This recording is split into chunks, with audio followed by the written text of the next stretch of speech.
그날 아침 나는 커피를 내리기 전에 립스틱을 먼저 발랐습니다. 혼자 있는 시간이 익숙해질 무렵이었어요. 아무도 없는 아침, 아무도 기다리지 않는 밤. 그런 삶에 더는 기대할 것도 없다고 생각했죠.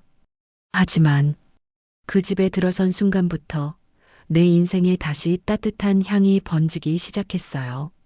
커피보다 먼저 끓어오른 건 마음이었어요. 그리고 그 사람의 눈빛이었죠. 황혼에 다시 찾은 사랑 이야기를 들려드리겠습니다. 이 이야기가 당신의 마음에 닿을 거라 믿습니다. 지금 어디에서 듣고 계신지 댓글에 남겨주세요. 시작 전 구독과 좋아요는 사연 제작에 큰 힘이 됩니다.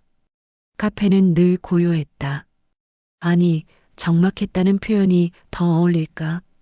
성수동 골목, 철길 옆 낡은 2층 집.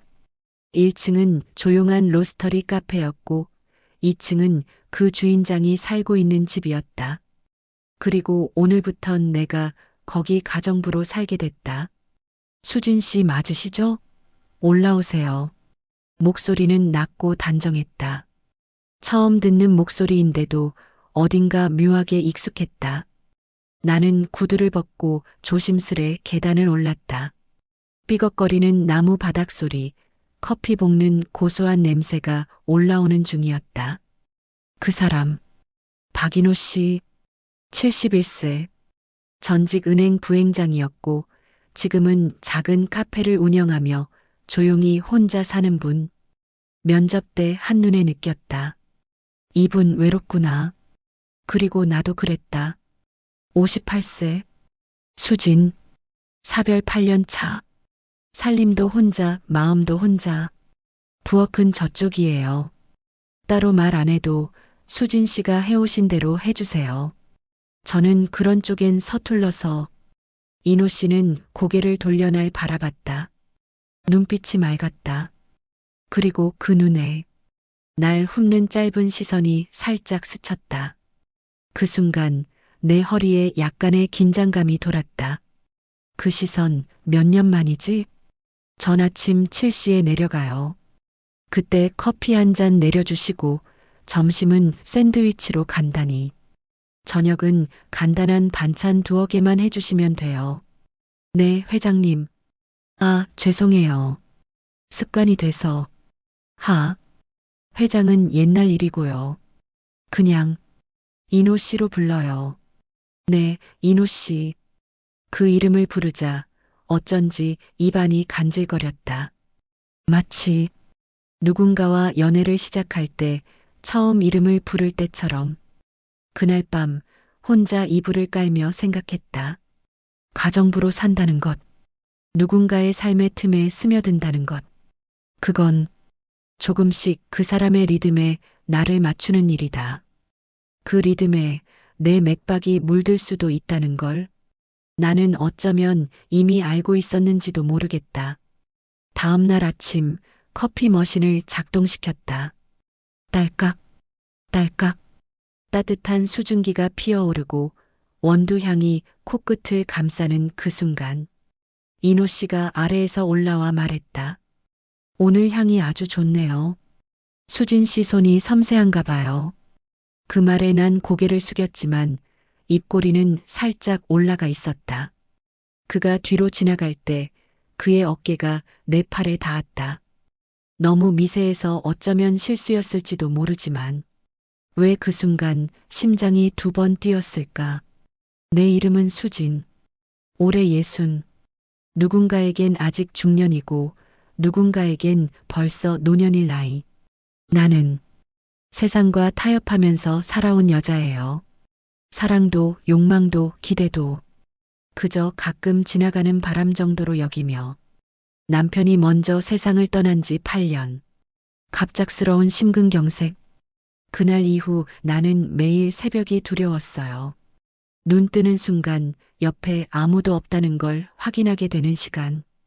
그게 그렇게 서러울 줄 몰랐죠. 처음엔 작가 일을 계속하려 했어요. 어디 실릴 데도 없는 칼럼을 붙잡고 자판만 두드리다가 결국은 포기했죠. 글이 아니라 밥을 벌어야 했거든요. 그렇게 시작된 게 살림일이었어요. 작가님이 가정부를요? 처음 이 일을 말했을 때 주변 반응은 다 비슷했어요. 근데 웃기죠? 세상에서 제일 단단한 글은 손으로 쓰는 거더라고요. 밥 짓고 청소하고 구석구석 닦는 손끝에서 진짜 삶의 문장이 나왔어요. 그래서인지 이 일에 점점 익숙해졌어요. 고용주들마다 각자의 성격이 있었지만 나는 가능한 한 무색무취하게 움직이려 했죠. 보이지 않게 필요한 사람으로. 그게 가정부라는 직업의 품격이라고 생각했으니까요. 하지만 이노 씨는 달랐어요. 처음 면접을 볼 때도 그렇게 말했죠. 당신을 필요로 한다는 걸 매일 표현해도 되겠습니까?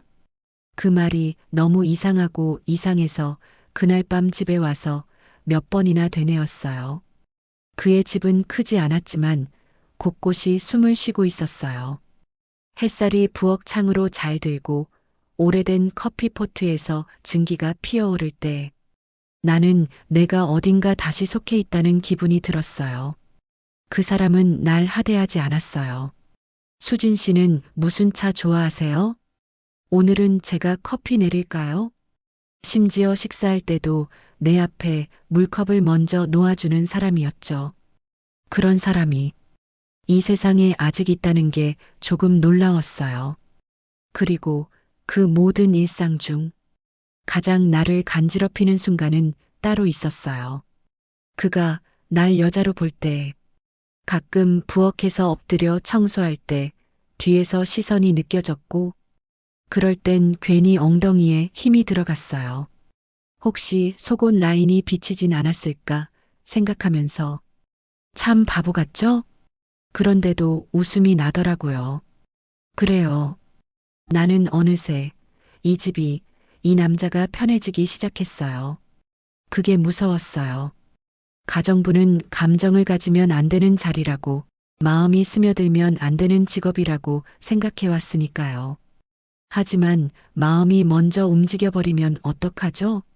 그날 밤 나는 샤워를 마치고 거울 앞에서 립스틱을 꺼냈어요. 바를 때도 보여줄 사람도 없는데 괜히 그 사람의 눈이 떠올라서였어요. 그날은 평소보다 일찍 비가 내렸다. 느지막한 오후 창밖은 흐리고 카페는 손님이 한 명도 없었다. 빗방울이 유리창을 두드릴 때마다 커피 향이 더 짙어졌다. 나는 창가에 앉아 젖은 우산들을 바라보다 부엌으로 돌아왔다. 냉장고 안엔 두부 반모, 남은 나물 조금. 원래대로라면 나는 저녁 창거리만 해두고 퇴근하면 그만이었다. 하지만 그날은 왠지 그러고 싶지 않았다. 내가 만든 음식을 누군가와 함께 먹고 싶었다. 그런 내 마음을 읽은 걸까? 이노 씨가 조용히 위층으로 올라오더니 입구에 기대서서 말했다. 오늘 같은 날엔 따뜻한 국물 어울릴 것 같네요. 수진 씨, 저녁 드셨어요? 아니요, 아직이요. 혹시 함께 드실래요? 제가 와인 한 병 꺼낼게요. 잠시 망설였다. 하지만 고개를 끄덕인 내 모습은 어쩌면 오래전부터 준비돼 있었는지도 모른다. 부엌에서 전을 부치며 그가 뒤에서 수저를 꺼내는 소리가 들렸다. 수진 씨, 앞치마 끈 제가 묶어드릴게요. 아, 괜찮아요. 말이 채 끝나기도 전에 그의 손이 내 허리 뒤로 닿았다. 조심스럽고 느린 손놀림. 하지만 그 손끝의 온기가 등줄기를 타고 올라왔다. 매듭이 약간 삐뚤어졌네요. 손이 좀 서툴러서 괜찮아요. 저도 예쁘게 묶는 거 잘 못해요. 말하면서도 나는 그 손이 조금 더 머물러 주길 바랐던 것 같다. 식탁에 둘이 마주 앉았다. 된장국에서 김이 피어오르고 잔잔한 재즈가 창 너머 카페에서 흐르고 있었다. 그가 먼저 와인 잔을 들었다. 수진 씨, 오늘 하루 수고 많으셨어요. 앞으로 잘 부탁드려요. 저도요, 이노 씨. 감사합니다. 와인이 입술을 적시고 기분 좋은 취기가 코끝에 머물 즈음. 그는 나를 바라보며 이렇게 말했다. 제가 이 집에서 가장 좋아하는 시간은 수진 씨가 있는 순간이에요. 심장이 한 번 더 빠르게 뛰었다. 나는 눈을 피하며 된장국을 한 숟갈 떴다. 그런데 그가 내 손등 위에 자신의 손을 올렸다. 부드럽고 따뜻했다. 수진 씨, 이런 말 갑작스러울 수 있지만 가끔은 이렇게 함께 식사해도 될까요? 나는 대답 대신 고개를 천천히 끄덕였다. 손등의 그 손이 아주 살짝 내 손가락을 쓸었다. 정말 사소한 접촉이었지만 그날 밤 나는 오랜만에 여자로서 숨을 쉬었다. 식사 후 그가 부엌을 정리하겠다며 나를 소파에 앉히더니 커피를 내렸다. 오늘은 제가 내려볼게요. 원두를 갈고 물을 붓고 천천히 드리퍼를 돌리는 그의 손길. 그 손에 나는 묘한 동경을 느꼈다. 남자의 손이 아름다워 보인다는 것. 그건 여자의 마음이 열리고 있다는 증거 아닐까? 수진 씨, 이 커피 맛이 좀 다를 수도 있어요. 괜찮아요. 오늘은 어떤 맛이든 좋을 것 같아요. 그 커피는 쌉쌀했고, 그래서 더 따뜻했다. 나의 오래된 마음이 천천히 녹기 시작한 밤이었다. 그날은 목요일. 이노 씨는 평소보다 조금 일찍 집에 들어왔다. 오늘은 커피 맛이 이상하게 안 나네요. 그는 웃으며 커피 잔을 내려놓았다. 기계 문제인가요? 아니요.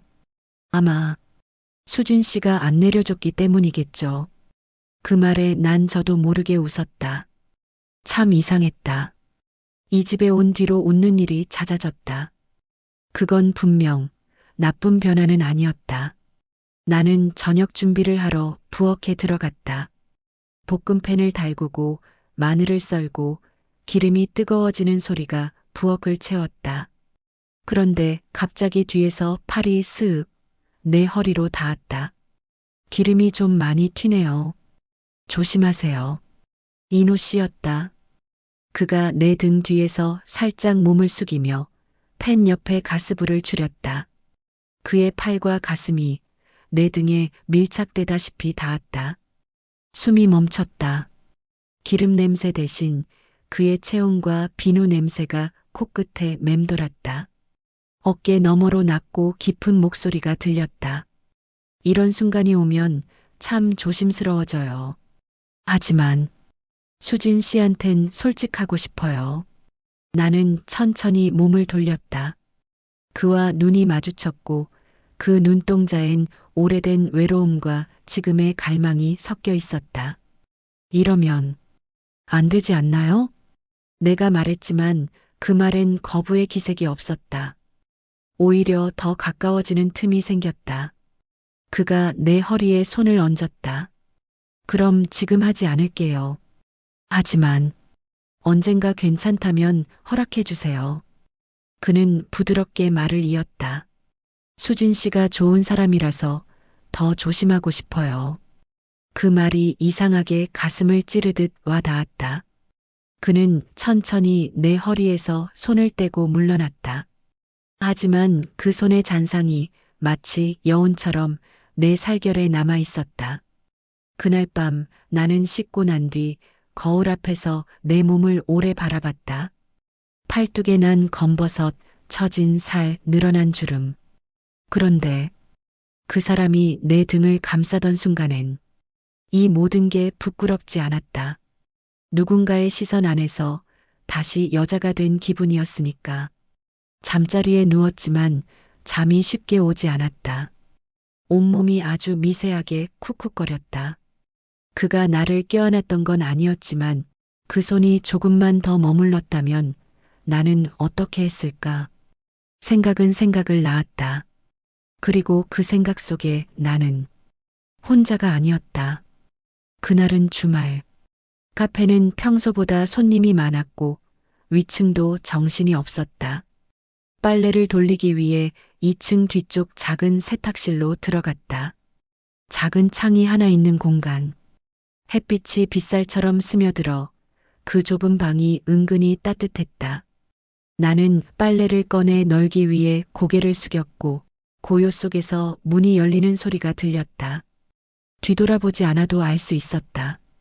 그 사람의 기척, 그 향기. 세탁실이 이렇게 따뜻한 줄 몰랐네요. 그가 조용히 말했다. 여기 오후엔 햇빛이 잘 들어와요. 나는 널고 있던 셔츠 한 장을 펼쳐들며 대답했다. 그가 내 옆으로 다가왔다. 나는 고개를 들지 않았다. 그런데 그가 갑자기 내 손에서 와이셔츠를 받아들더니 조심스레 말했다. 이 셔츠 수진 씨 손에선 참 곱게 다려지는 것 같아요. 그 말에 가슴이 철렁했다. 이거 고맙습니다. 그가 다려진 셔츠를 가슴에 품듯 안았다. 그 순간 그의 손등이 내 손등을 스쳤다. 순간적인 전기처럼 심장이 찌릿했다. 우리는 둘 다 그 접촉을 알아차렸지만 아무 말도 하지 않았다. 그러다 그는 조용히 말했다. 나 오늘 아침 참 바보 같은 생각을 했어요. 어떤 생각이요? 수진 씨가 다른 데로 가면 어떡하지? 이 손이 더는 내 셔츠를 만지지 않으면 난 어떡하지? 그 말이 내 귓가에 닿는 순간 나는 천천히 고개를 들었다. 그 사람의 얼굴이 가까이 있었다. 눈빛이 말랐지만 따뜻했고 입술은 조용히 내 시선을 기다렸다. 그가 아주 조심스럽게 정말 깃털보다 가볍게 입술을 가까이 댔다. 처음엔 뺨에 닿았다. 다음은 입술. 그리고 아주 천천히 내 아래 입술을 물고는 속삭이듯 말했다. 해도 될까요? 나는 대답하지 않았다. 그 대신 그의 뺨을 두 손으로 감싸 안았다. 나도 참 오래간만이었다. 누군가의 체온을 이렇게 허락한 건 입술이 닿고 살짝 떨어졌다가 다시 깊어졌다. 와이셔츠 하나, 빨래, 너는 손 하나. 그 사이에 감춰뒀던 우리의 욕망이 그 순간 슬며시 깨어났다. 그리고 그가 내 허리를 감쌌다. 내 손은 그의 등 위로 올랐다. 말보다 온기가 먼저였고 사랑보다 먼저 우리는 외로움을 건넸다. 세탁기 안에 빨래가 돌아가는 소리, 창밖의 바람, 그리고 둘 사이의 숨소리. 세상에서 가장 조용한 고백이 그날 그 좁은 빨래방에서 일어났다. 토요일 아침 평소보다 늦잠을 잤다. 부엌에 나가보니 이노 씨는 이미 카페로 내려간 뒤였다. 식탁 위에 손글씨 쪽지가 놓여 있었다. 따뜻한 아침이에요. 오늘은 수진 씨가 제게 커피를 내려줄 차례 같네요. 그 쪽지를 읽으며 미소 지었다. 이젠 익숙해진 이 작은 교감들. 하지만 그 평화는 오래가지 않았다. 엄마. 익숙한 목소리가 계단을 올라왔다. 나는 화들짝 놀라며 재빨리 앞치마를 고쳐맸다. 현주야, 너 어떻게 해? 카톡 안 봤어요? 엄마 주말 비었다고 해서 깜짝 방문. 현주는 내 딸 32. 출판사에서 편집자로 일하고 있다. 생각이 깊고 눈치가 빠른 아이. 그래서 더 긴장됐다. 이 집의 공기를 금세 알아차릴까봐. 여기 엄마 방? 오 아늑하다. 근데 커피 향이 엄청 진하네. 여기 카페 주인이 직접 로스팅해. 참, 1층 내려가 볼래? 나는 가능한 한 자연스럽게 이야기를 돌렸다. 현주가 계단을 내려가던 찰나. 마침 이노 씨가 카운터 안에서 눈을 들었다. 안녕하세요. 혹시 수진 씨 따님? 현주의 얼굴에 약간의 경계가 스쳤다. 아, 네. 안녕하세요. 어머니 말씀 많이 들으셨나 봐요. 아니요. 제가 더 많이 들었죠. 이노 씨는 다정한 미소를 지었지만 현주의 눈빛은 어딘가 날카로웠다. 엄마, 우리 저녁 같이 먹어요. 근처에 괜찮은 식당 있던데. 현주는 그렇게 말하며 날 끌어냈다. 그리고 식당에서 물을 마신 뒤 바로 본론으로 들어왔다. 엄마, 그분이랑 무슨 사이예요? 그분이라니? 1층 사장님, 그리고 여기 집주인. 엄마, 눈빛이 다 보여. 나는 숟가락을 내려놓았다. 피할 수 없다는 걸 알았다. 솔직히 말하면 마음이 있어. 그리고 그분도. 현주는 한숨을 쉬더니 물었다. 엄마, 진지해요? 응. 너 아빠 떠난 이후 내가 웃는 날이 얼마나 드물었는지 알잖아. 알아요. 그래서 더 겁나요. 뭐가 겁나? 그 사람이 엄마를 그냥 외로움의 위로로만 여긴다면? 아니면 주위 시선이나 재산 같은 문제로 상처 주면 어떡해요? 현주의 말은 곧장 가슴으로 박혔다. 맞는 말이었다. 그동안 외면해온 현실. 엄마는 그 사람한테서 다시 여자가 된 기분이야. 조용히 말한 내 목소리가 떨렸다. 엄마가 이렇게 말한 적 있었나? 없었어요. 현주는 젓가락을 내려놓고 조용히 고개를 끄덕였다. 알겠어요. 나중에 그분 얼굴 좀 더 오래 봐야겠어요. 그게 내 기준의 허락이에요. 그 말에 안도하면서도 마음 한켠이 싸늘해졌다.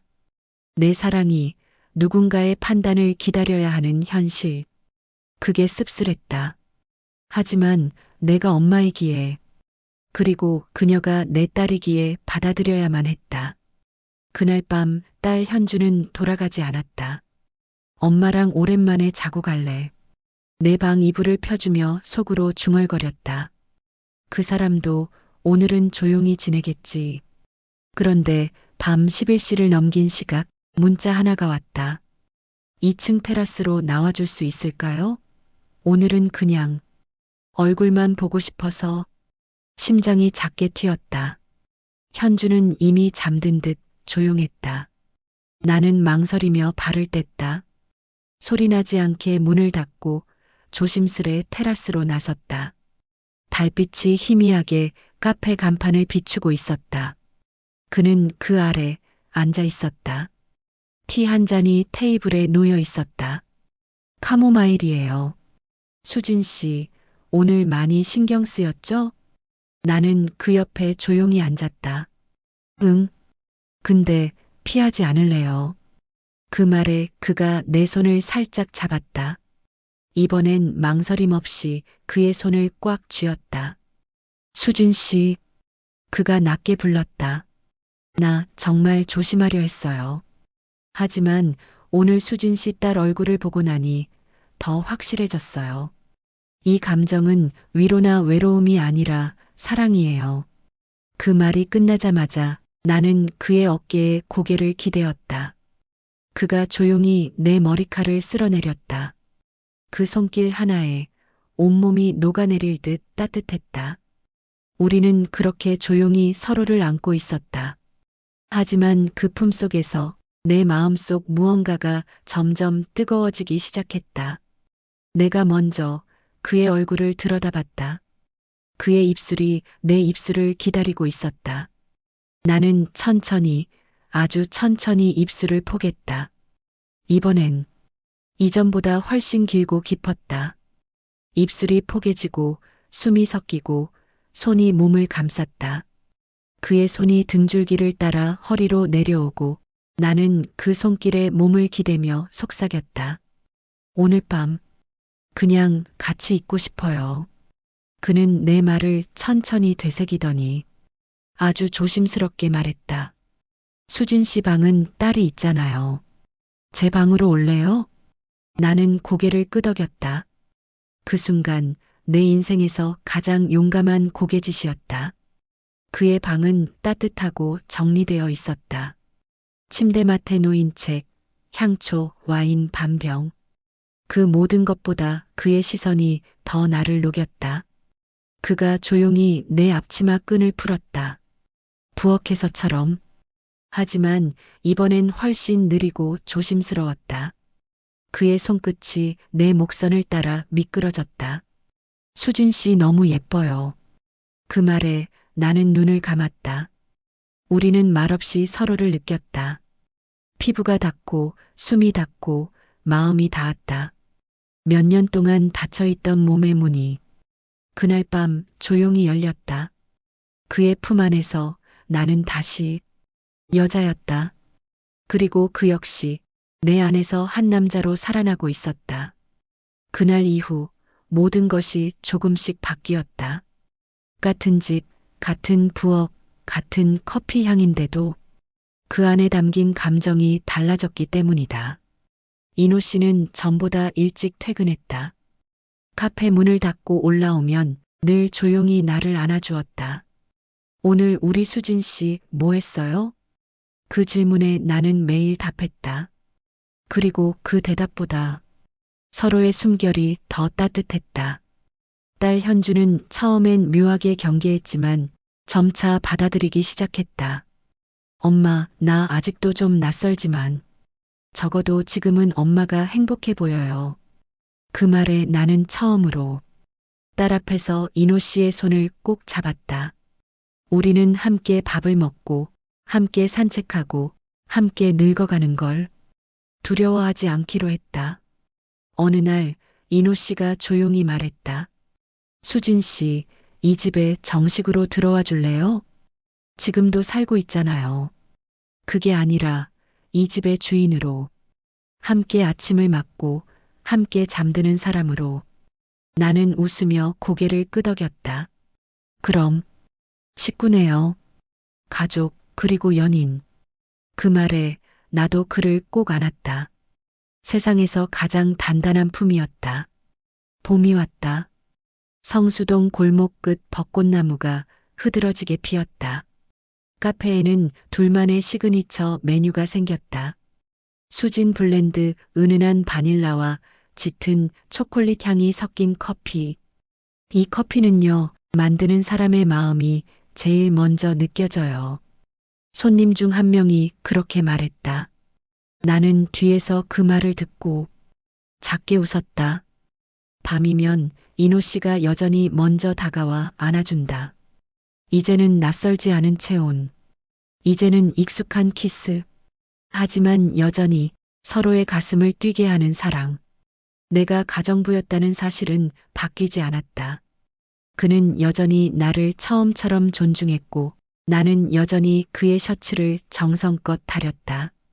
하지만 달라진 건 그 셔츠를 다리는 손끝에 사랑이 깃들어 있었다는 것. 나이 들었다고 해서 사랑이 작아지는 건 아니더라고요.